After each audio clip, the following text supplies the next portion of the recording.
എന്താണ് ദേശസ്നേഹം, എന്താണ് ദേശീയത? ഇത് രണ്ടും വളരെ വ്യത്യസ്തമായിട്ടുള്ള രണ്ട് കാര്യങ്ങളാണ്.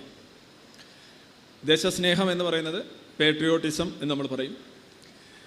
പേട്രിയോട്ടിസം എന്ന് പറയുന്നത് ഒരു സ്റ്റേറ്റിനോട് അല്ലെങ്കിൽ രാജ്യത്തോട് ഉള്ള സ്നേഹമാണ്.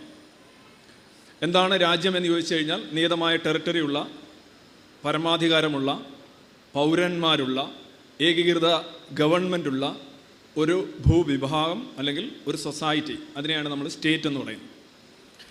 ആ സ്റ്റേറ്റിനോട് അതിൻ്റെ പൗരനുണ്ടാവുന്ന സ്നേഹം ആണ് യഥാർത്ഥത്തിൽ പേട്രിയോട്ടിസം എന്ന് പറയുന്നത്. എങ്ങനെയാണ് ആ സ്നേഹം പ്രകടിപ്പിക്കേണ്ടത്? ആ രാജ്യത്തിൻ്റെ പരമാധികാരത്തെ അംഗീകരിക്കുക, കൃത്യമായി നികുതി കൊടുക്കുക, അതിൻ്റെ നിയമവ്യവസ്ഥയെ അംഗീകരിക്കുക. ഉദാഹരണമായി ആ സമൂഹത്തിൻ്റെ സമഗ്രമായിട്ടുള്ള ഉത്കർഷം ആഗ്രഹിക്കുക, അതനുസരിച്ച് പ്രവർത്തിക്കുക. അതിനെയാണ് നമ്മൾ പേട്രിയോട്ടിസം എന്ന് പറയുന്നത്. ഇപ്പോൾ വാക്സിൻ എന്ന് പറയുന്ന പ്രതിരോധ കുത്തിവയ്പ്പ്, അത് നമ്മളുടെ കുട്ടികൾക്ക് കൊടുക്കാൻ ശ്രമിക്കുമ്പോൾ അതിനെ തടയുന്ന ആൾക്കാരെ തടയുന്നത് നിങ്ങളുടെ പാട്രിയോട്ടിസത്തിൻ്റെ ഏറ്റവും വലിയൊരു തെളിവാണ്. നമ്മുടെ സമൂഹത്തിലെ അനാചാരങ്ങളും അതുപോലെയുള്ള അന്ധവിശ്വാസങ്ങളും സമൂഹത്തെ നശിപ്പിക്കുമ്പോൾ, നമ്മുടെ രാജ്യത്തിൻ്റെ അഭിവൃദ്ധിയെ തടസ്സപ്പെടുത്തുമ്പോൾ അതിനെതിരെ ശബ്ദിക്കുന്നതും ദേശസ്നേഹം അല്ലെന്നുണ്ടെങ്കിൽ പേട്രിയോട്ടിസം ആണ്. അപ്പോൾ പേട്രിയോട്ടിസം എന്ന് പറയുന്നത് സ്വാഭാവികമായും പോസിറ്റീവായിട്ടുള്ള ഒരു നിലപാട് തറ ആണ്. ഇനി അധികമായാൽ ആപത്തല്ലേ എന്ന് ചോദിക്കാം. അധികമായാൽ എല്ലാം ആപത്താണ്. പേട്രിയോട്ടിസവും അധികമായാൽ കുഴപ്പമാണ്, പക്ഷേ നിയതമായ അർത്ഥത്തിൽ അത് ഉപദ്രവം ചെയ്യുന്ന ഒന്നല്ല. രണ്ടാമത്തത് ദേശീയത. ദേശീയത എന്ന് പറയുന്നത് അടിസ്ഥാനപരമായി ഒരു ടെറിട്ടോറിയൽ ആയിട്ടുള്ള ഒരു സാധനമല്ല. ഒരു എത്തനിക് അല്ലെങ്കിൽ ലിംഗ്വിസ്റ്റിക് അല്ലെന്നുണ്ടെങ്കിൽ കൾച്ചറൽ, സാംസ്കാരികപരമായോ ഭാഷാപരമായോ വംശപരമായോ ഒരു ജനത തങ്ങൾക്ക് ഒരു ഐക്യരൂപമുണ്ടെന്ന് ചിന്തിക്കുകയും, അങ്ങനെ ചിന്തിക്കുന്നു എന്ന് മാത്രമല്ല, അതിനകത്ത് അഭിമാനം കൊള്ളുകയും, അഭിമാനം കൊള്ളുന്നു എന്ന് മാത്രമല്ല, അതൊരു ദുശാഠ്യത്തിൻ്റെ തലത്തിലേക്ക് പോകുന്ന അഭിമാനം.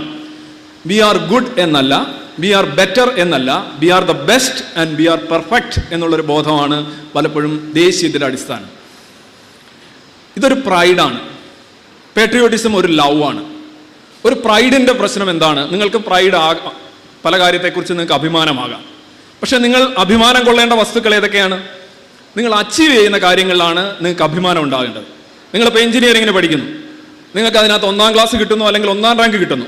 ഇത് നിങ്ങളുടെ വീട്ടിൽ നിന്ന് കൊണ്ടുവന്നൊരു സാധനമല്ല, നിങ്ങൾ നേടിയെടുത്തൊരു സാധനമാണ്. അഭിമാനം കൊള്ളാനായിട്ടുള്ള അവകാശം നിങ്ങൾക്കുണ്ട്. സെക്യൂർ ചെയ്യുന്ന, അച്ചീവ് ചെയ്യുന്ന കാര്യങ്ങളിലാണ് ഒരു കോമൺ സെൻസ് ഉള്ള ഒരു മനുഷ്യൻ അഭിമാനം കൊള്ളുന്നത്. അതേസമയം യാദൃച്ഛികമായി ആക്സിഡൻ്റലായിട്ട് നമുക്ക് കിട്ടുന്ന കാര്യങ്ങളുണ്ട്. നിങ്ങൾക്ക് പൊക്കമുണ്ട്, നിങ്ങൾക്ക് സൗന്ദര്യമുണ്ട്, അല്ലെന്നുണ്ടെങ്കിൽ നിങ്ങളുടെ നിറം ഇന്നതാണ്, അല്ലെങ്കിൽ നിറം നല്ലതാണെന്നല്ല ഞാൻ പറഞ്ഞത്. ഓരോരോ കാര്യങ്ങൾ ആട്രിബ്യൂട്ട്സ് ആയിട്ട് ആക്സിഡൻ്റലായിട്ട് നിങ്ങളുടെ തീരുമാനമില്ലാതെ, നിങ്ങളുടെ നിർമ്മിതി അല്ലാതെ നിങ്ങൾക്ക് കിട്ടുന്ന ഒരുപാട് കാര്യങ്ങളുണ്ട്. അതിൽ നിങ്ങൾക്ക് അഭിമാനം കൊള്ളുക എന്ന് പറയുന്നതിനകത്ത് കഥയില്ലാത്ത കാര്യമാണ്. കാരണം അങ്ങനെയാണെങ്കിൽ നിങ്ങൾക്കുള്ള ന്യൂനതകളുടെ പേരിൽ നിങ്ങൾ ഒരുപാട് അവകാശതാബോധവും കൊണ്ടുവരേണ്ടതായിട്ട് വരും. അത് നിങ്ങളുടെ വ്യക്തിത്വത്തെ തകിടം മറിക്കുന്ന ഒന്നാണ്. എപ്പോഴും നമ്മൾ നേടിയെടുക്കേണ്ട കാര്യങ്ങളിലാണ് അഭിമാനം കൊള്ളേണ്ടത്. ദേശീയത എന്ന് പറയുന്നത്, നിങ്ങൾ ഏതെങ്കിലും ഒരു രാജ്യത്തിലോ ഒരു വംശത്തിലോ ഒരു ഭാഷയിലോ നിങ്ങൾ ജനിച്ചു വീഴുന്നു. ആ ജനിച്ചു വീഴുന്നതിനെക്കുറിച്ച് നിങ്ങൾ അഭിമാനം കൊള്ളുന്നതെന്ന് പറയുന്നത് അടിസ്ഥാനപരമായി മാനവിക വിരുദ്ധമായിട്ടുള്ള ഒരു കാര്യമാണ്. അത് നിങ്ങൾക്ക് കിട്ടുന്ന ഒരു സാധനമാണ്. എനിക്ക് പൊക്കമുണ്ട്, അതുകൊണ്ട് ഞാൻ അഭിമാനം കൊള്ളുന്നു. കാര്യമില്ല. ഞാൻ പൊക്കം ഉണ്ടാക്കിയിട്ടാണെങ്കിൽ എൻ്റെ ഒരു അച്ചീവ്മെൻ്റ് ആണ്. അതാണ് ഞാൻ ലവും പ്രൈഡും തമ്മിലുള്ള വ്യത്യാസം. ദേശീയത എന്ന് പറയുന്നത്, ദേശീയ ബോധം എന്ന് പറയുന്നത് ഒരു പ്രൈഡാണ്. പാട്രിയോട്ടിസം എന്ന് പറയുന്നത് ഒരു ലവ് ആണ്. ദേശീയത മിതമായ അളവിൽ പോലും ശരിയല്ലാത്ത ഒരു കാര്യമാണ്. അതിന് ഒരുപാട് ദൂഷ്യഫലങ്ങളുണ്ട്. എങ്ങനെയാണ് ഈ ദേശീയത വരുന്നത്? ഈ ഭൂമിയുടെ ആദ്യം ഹോമോസാപ്പിയൻസ് എന്ന് പറയുന്ന ജീവിവർഗം, ഹോമോസാപ്പിയൻസ് ഇവിടെ വന്നതിന് ശേഷം ഒരു 1.5 ലക്ഷം വർഷം നിങ്ങൾ എടുക്കുക. എങ്ങനെയാണ് മനുഷ്യൻ ജീവിച്ചിരുന്നത്? അവൻ നായാടി ജീവിച്ചിരുന്നു, ഹണ്ടർ ഗ്യാദർ. അതിനുശേഷം അഗ്രോ ഫാമിങ്ങിലേക്ക് പോകുന്നു. അതിനുശേഷം ചെറിയ ചെറിയ ക്ലാൻസ്, ഫാമിലി ഉണ്ടാക്കുന്നു. ഫാമിലി എന്ന് പറയുന്ന ഗ്രൂപ്പാണ്. ക്ലാൻസ് ഉണ്ടാക്കുന്നു, ട്രൈബ്സ് ഉണ്ടാക്കുന്നു, വില്ലേജസ് ഉണ്ടാക്കുന്നു. എവിടെയെങ്ങും നേഷൻ ഇല്ല. മനുഷ്യന്റെ അറിയപ്പെടുന്നതും അറിയപ്പെടാത്തതുമായ ചരിത്രം, അല്ലെങ്കിൽ ലിഖിതമായതും അലിഖിതമായ ചരിത്രം 365 ദിവസത്തിലേക്ക് നിങ്ങൾ മാറ്റി എഴുതുകയാണെങ്കിൽ ദേശീയത വരുന്നത് അല്ലെങ്കിൽ ദേശബോധം വരുന്നത് ഡിസംബർ 31 രാത്രി 11 മണി കഴിഞ്ഞാണ്. അത്ര പുതിയ സാധനമാണ് രാജ്യം എന്ന് പറയുന്നത്, അത്ര പുതിയ വികാരമാണ് ദേശീയത എന്ന് പറയുന്നത്. ഇതിന് മാനവ ചരിത്രം നോക്കിക്കഴിഞ്ഞാൽ വളരെ പുതിയൊരു പ്രോഡക്റ്റാണിത്. ഇതിനെക്കുറിച്ച് ഇങ്ങനെ നമ്മൾ അമിതമായ വികാരം കൊള്ളുമ്പോൾ ആലോചിക്കണം, നമ്മൾ വന്ന വഴിയിലെങ്ങും ഇതുണ്ടായിരുന്നില്ല. സ്റ്റേറ്റ്ലെസ് സൊസൈറ്റീസ് ആയിരുന്നു ആദ്യം ഉണ്ടായിരുന്നത്. സൊസൈറ്റി ഉണ്ട്, സ്റ്റേറ്റ് ഇല്ല. സ്റ്റേറ്റുകളൊക്കെ വരുന്നവന് വളരെ പിന്നീടാണ്. 1648 വെസ്റ്റ്ഫാലിയ ട്രീറ്റി, അന്നാണ് ഒരു സ്റ്റേറ്റ് പോലും ഡിഫൈൻ ചെയ്യുന്നത്. പിന്നെ ബിസ്മാർക്ക്, അതിനുശേഷം ജർമ്മൻ ദേശീയത. നിങ്ങൾക്കറിയാം, ഒരു ദേശീയത എന്ന് പറയുന്നത് ഒരു രാജ്യത്തുണ്ടാകണം എന്ന് തന്നെ ഇല്ല. ഇപ്പൊ കിഴക്കൻ ജർമ്മനിയും പടിഞ്ഞാറൻ ജർമ്മനിയും 2 രാജ്യങ്ങളായി നിലനിൽക്കെ ജർമ്മൻ ദേശീയത എന്ന് പറയുന്നത് ആ അതിർത്തികൾക്കപ്പുറമായിരുന്നു. ഇപ്പോൾ പല രീതിയിൽ ജപ്പാന്റെ കാര്യത്തിൽ ശരിയാണ്, ജപ്പാന്റെ ദേശീയതയും ജപ്പാൻ എന്ന് പറയുന്ന രാജ്യവും പൊരുത്തപ്പെടുന്നുണ്ട്. പക്ഷെ അമേരിക്കയുടെ ദേശീയതയും അമേരിക്ക എന്ന് പറയുന്ന രാജ്യവും പൊരുത്തപ്പെടുന്നില്ല. ഇന്ത്യയുടെ ദേശീയതയും ഇന്ത്യ എന്ന് പറയുന്ന ഒരു ടെറിട്ടറിയും തമ്മിൽ പൊരുത്തപ്പെടുന്നില്ല.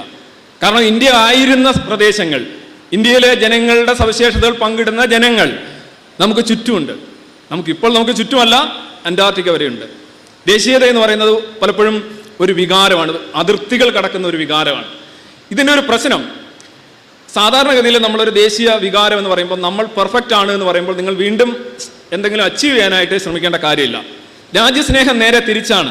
രാജ്യസ്നേഹത്തിൽ എൻ്റെ രാജ്യത്തെ മെച്ചപ്പെടുത്തണമെന്നൊരു ബോധം മനുഷ്യനുണ്ടാവും. ഉത്കർഷേച്ഛ എന്ന് പറയും. അപ്പം ഞാൻ നന്നായിട്ട് അധ്വാനിക്കണം. അപ്പോൾ എന്ത് ചെയ്യണം? ഞാൻ എന്നെ സ്നേഹിക്കണം. ഞാൻ എന്നെ സ്നേഹിക്കുമ്പോൾ അനുസരിച്ച് ഞാൻ ചുറ്റുമുള്ളവരെ സ്നേഹിക്കും, ഞാൻ നിയമങ്ങൾ പാലിക്കും, എൻ്റെ കുടുംബം നന്നാകും, തൊട്ടടുത്ത് വരുന്ന ഗ്രൂപ്പ് നന്നാവും, എൻ്റെ വാർഡ് നന്നാകും, എൻ്റെ പഞ്ചായത്ത് നന്നാവും, എൻ്റെ സ്റ്റേറ്റ് നന്നാവും, എൻ്റെ രാജ്യം നന്നാവും, ലോകം നന്നാവും. അതുകൊണ്ട് തന്നെയാണ് പേട്രിയോട്ടിസം ഒരു പോസിറ്റീവ് വാല്യൂ ആയിട്ട് മാറുന്നത്. ദേശീയത നേരെ തിരിച്ചാണ്. ദേശീയ ബോധം എന്ന് പറഞ്ഞാൽ ഞാനാണ് ബെറ്റർ, ഞങ്ങളുടെ വംശമാണ് ബെറ്റർ, എല്ലാം നല്ലതും ഇവിടെ ഉണ്ടായിരുന്നു, അല്ലെങ്കിൽ ഇവിടെ ഉണ്ടായിരുന്നതെല്ലാം നല്ലതായിരുന്നു, ലോകം മുഴുവൻ കണ്ടുപിടിച്ചത് ഞങ്ങളിൽ നിന്നാണ്, ഞങ്ങളുടെ ചരിത്രത്തിന് സമാനതകളില്ല, ഞങ്ങൾ അപൂർവ ജനുസാണ് എന്നുള്ള ഒരു വികാരം ഒരു ജനതയെയും ഒരു രാഷ്ട്രത്തെയും കീഴടക്കുമ്പോൾ അത് ആ രാഷ്ട്രവും ആ ജനതയും ലോകത്തിന് ഭീഷണിയാകുന്നതായിട്ടാണ് നമ്മൾ കാണുന്നത്. അതാണ് 1-ാം ലോക മഹായുദ്ധത്തിലും 2-ാം ലോക മഹായുദ്ധത്തിലും ഒന്നും മാത്രമല്ല, മിക്കവാറും എല്ലാ യുദ്ധങ്ങളിലും കാണുന്ന ഒരു പ്രശ്നമാണ്. എങ്ങനെയാണ് ഇൻവേഷൻ ഉണ്ടാകുന്നത്? നിങ്ങൾ പുറത്തേക്ക് ഒഴുകുന്നത് ആധിപത്യം ലക്ഷ്യമിട്ടുകൊണ്ട്, അധിനിവേശം ലക്ഷ്യമിട്ടുകൊണ്ട് നിങ്ങൾ പുറത്തേക്ക് ഒഴുകുന്നതിൻ്റെ കാരണം നിങ്ങൾ മെച്ചമാണെന്നും അവനെ കൂടി നിങ്ങളുടെ കീഴിലേക്ക് കൊണ്ടുവരേണ്ടതുണ്ട് എന്നുള്ള ഒരു മിഥ്യാധാരണയിൽ നിന്നാണ്. ഈ ദേശീയബോധം യുദ്ധങ്ങളുടെ കാരണങ്ങൾ നിങ്ങൾ പരിശോധിച്ച് കഴിഞ്ഞാൽ അമിത ദേശീയത എന്ന് പറയുന്നത് പലപ്പോഴും അതിൻ്റെ ഒരു മുഖ്യ കാരണമായിട്ട് മാറിയിട്ടുണ്ട്. 1-ാം ലോകമഹായുദ്ധം 2-ാം ലോകമഹായുദ്ധത്തെക്കുറിച്ച് ആളുകൾ പറഞ്ഞു. പക്ഷെ ആ യൂറോപ്പ് എന്തുമാത്രം പഠിച്ചിരിക്കുന്നു. ഇത്രയും വലിയ 2 കലാമിറ്റി ലോകത്തുണ്ടായിട്ടില്ല. നിങ്ങൾക്ക് ബാർലെ നാസു എന്ന് പറയുന്ന നെതർലൻഡ്സിലെ ഒരു മുനിസിപ്പാലിറ്റി ടൗണിൽ ചെന്ന് കഴിഞ്ഞാൽ അവിടെ നിങ്ങൾ റെസ്റ്റോറൻറ്റിൽ നിന്ന് കാപ്പി കുടിക്കുകയാണെങ്കിൽ ഒരു കസേര കിടക്കുന്നത് നെതർലൻഡ്സിലായിരിക്കും, അടുത്ത കസേര കിടക്കുന്നത് ബെൽജിയത്തിലാണ്. നെതർലൻഡ്സും ബെൽജിയവും തമ്മിലുള്ള അന്താരാഷ്ട്ര അതിർത്തി ഈ കസേരകളുടെ നിങ്ങളുടെ ടേബിളിന് അടിയിലൂടെയാണ് കടന്നു പോകുന്നത്. ആ രീതിയിലേക്ക് അതിർത്തികൾ പുനർനിർണ്ണയിക്കാനും ദേശീയബോധം എന്ന് പറഞ്ഞ മിഥ്യാധാരണയുടെ പൊള്ളത്തരം മനസ്സിലാക്കാനും യൂറോപ്പിന് കഴിഞ്ഞതുകൊണ്ടാണ് അവർ യൂറോപ്യൻ യൂണിയൻ ഉണ്ടാക്കിയത്.